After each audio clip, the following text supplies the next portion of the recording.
Hello दोस्तों, आप सभी का हमारे यूट्यूब चैनल पे बहुत बहुत स्वागत है। और पिछली वीडियो में कुछ टेक्निकली एरर आ जाने के कारण जो है ना वीडियो मतलब 6 से 7 मिनट बाद जो है क्या कहते हैं उसमें जो वॉइस कट गई थी। उसके लिए जो है सॉरी बहुत बहुत। और हम लोग आज जो है क्या कहते हैं मॉडर्न हिस्ट्री का कुछ नया पार्ट डिस्कस करेंगे। जैसे ब्रिटिश शासन का भारतीय अर्थव्यवस्था पर प्रभाव कैसे पड़ा, क्या हुआ, कैसे, चलिए देखते हैं इस वीडियो में। और अगर आप हमारे चैनल पे नए हैं तो आप हमारे चैनल को सब्सक्राइब कीजिए और अपने दोस्तों के पास शेयर कीजिए। चलिए पहला क्वेश्चन देखते हैं।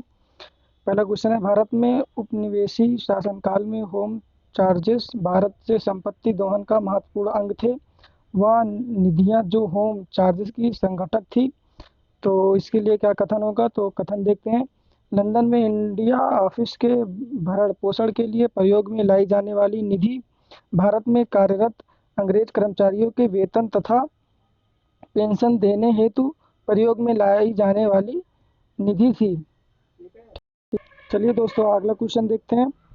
शब्द इंपीरियल प्रेफरेंस का प्रयोग किया जाता है तो भारत में ब्रिटिश आयतों पर दी गई विशेष रियासतों के लिए क्या कहते हैं, इंपीरियल प्रेफरेंस का प्रयोग किया जाता है। अब तीसरा क्वेश्चन देखते हैं। ब्रिटिश शासन के दौरान भारत में उद्योगों का कोई स्वतंत्र विकास नहीं हुआ, इसका कारण था, तो इसका यह कारण था कि भारी उद्योगों का अभाव था। ठीक है। अब इसके बाद देखते हैं, स्तंभरारी बंदोबस्त लागू किया, तो स्तंभरारी बंदोबस्त लॉर्ड कॉर्नवालिस ने क्या कहते हैं इसको लागू किया था।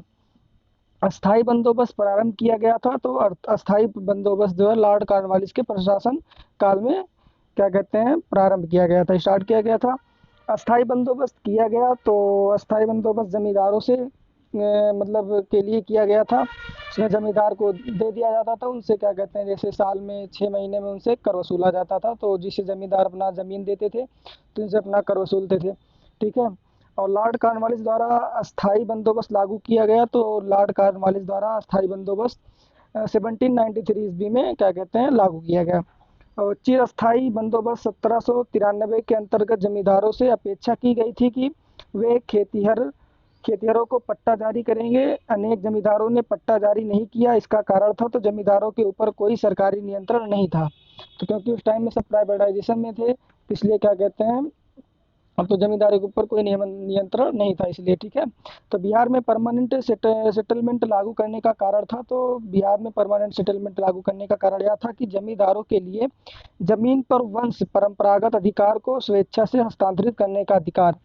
ठीक है। फिर उसके बाद देखते हैं next question. Bengal sorry Bengal में बिहार और भूमि पर किराएदारों के अधिकारों को बंगाल किराएदारी अधिनियम द्वारा दिया गया था। तो 1885 ईस्वी में बंगाल, बिहार और भूमि पर किराएदारों के अधिकारों को बंगाल किराएदारी अधिनियम द्वारा दिया गया था। ठीक है। चलो दोस्तों अगला क्वेश्चन देखते हैं। सर टॉमस मुनरो जिस भू राजस्व बंदोबस्त से संबद्ध है तो वह है तो रैयतवाड़ी बंदोबस्त से संबंध है, जो टॉमस मुनरो था। उसके बाद नेक्स्ट क्वेश्चन देखते हैं दोस्तों। अंग्रेजों ने रैयतवाड़ी बंदोबस्त लागू किया था, तो अंग्रेजों ने रैयतवाड़ी बंदोबस्त मद्रास और बम्बई प्रेसिडेंसी में क्या कहते हैं अपना रैयतवाड़ी बंदोबस्त लागू किया था। अगर दोस्तों हमारे चैनल पे नए हैं तो हमारे चैनल को सब्सक्राइब कीजिए और अपने दोस्तों के पास शेयर कीजिए। चलिए अगला क्वेश्चन देखते हैं। अंग्रेजों ने रैयतवाड़ी व्यवस्था सर्वप्रथम आरंभ की थी, तो अंग्रेजों ने अपनी रैयतवाड़ी व्यवस्था सर्वप्रथम मद्रास प्रेसिडेंसी से आरंभ की थी। उसके बाद ब्रिटिश व्यवस्था में रैयतवाड़ी भू राजस्व संग्रह प्रचलित था, तो दक्षिण भारत में। ठीक है।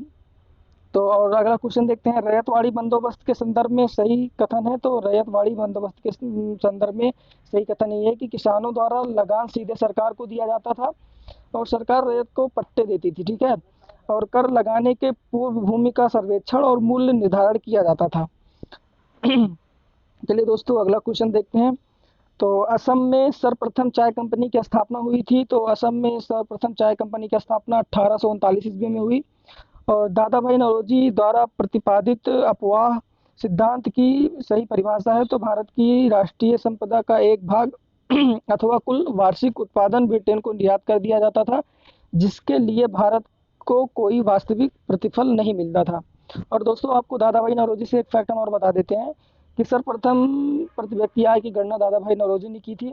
और उस समय प्रति व्यक्ति आय जो है क्या कहते हैं प्रत्येक व्यक्ति की भारत में जो थी वो 20 रुपये थी। ठीक है, अब दोस्तों देखते हैं अगला क्वेश्चन।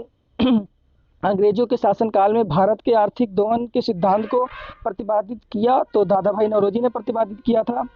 और निकास के सिद्धांत का प्रतिपादन किया था तो दादा भाई नौरोजी ने किया था। और भारत में उपनिवेशवाद का आर्थिक आलोचक थे या था तो दादा भाई नौरोजी थे।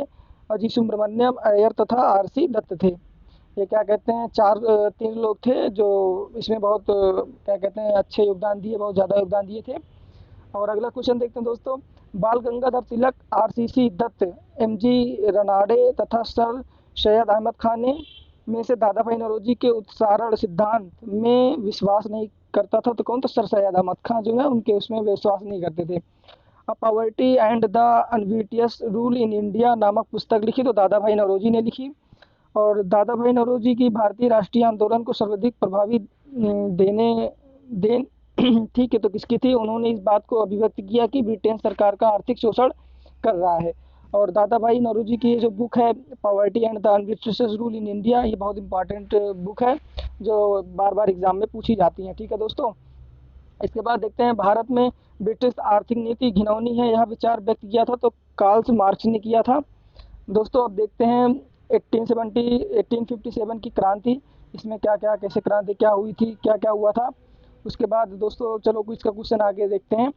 अंग्रेजी भारतीय सेना में चर्बी वाले कारतूसों से चलने वाली एनफील्ड राइफल को शामिल किया गया तो दिसंबर 1856 में इसे शामिल किया गया, जिसमें क्या कहते हैं जो इंडिया के जो ब्राह्मण लोग थे ये लोग मना कर दिए कि हम ये कारतूस की मतलब इसको इस राइफल को नहीं चलाएंगे, तो अंग्रेजों ने बहुत सारी मतलब उनके ऊपर वो सब डाले थे।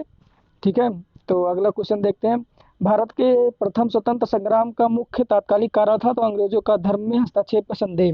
ठीक है, फिर मंगल पांडे की घटना हुई थी तो बैरकपुर में हुई थी। दोस्तों मंगल पांडे सिपाही थे तो 34वीं बंगाल नेटिव इन्फेंट्री के सिपाही थे। तो 1857 के विद्रोह के दौरान बहादुर शाह ने साहब आलम बहादुर का खिताब दिया था तो किसे? बख्त खान को दिया था दोस्तों।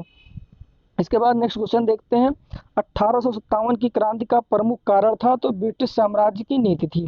ठीक है, और 1857 की क्रांति सर्वप्रथम प्रारंभ हुई तो मेरठ से हुई। और दोस्तों इसमें जितना 1857 की क्रांति है इसमें से एक ना एक क्रांति तो हर एग्जाम में पूछी जाती है, तो थोड़ा इसको केयरफुली जो है आप लोग पढ़िएगा। और चलिए इसका आगे नेक्स्ट क्वेश्चन देखते हैं।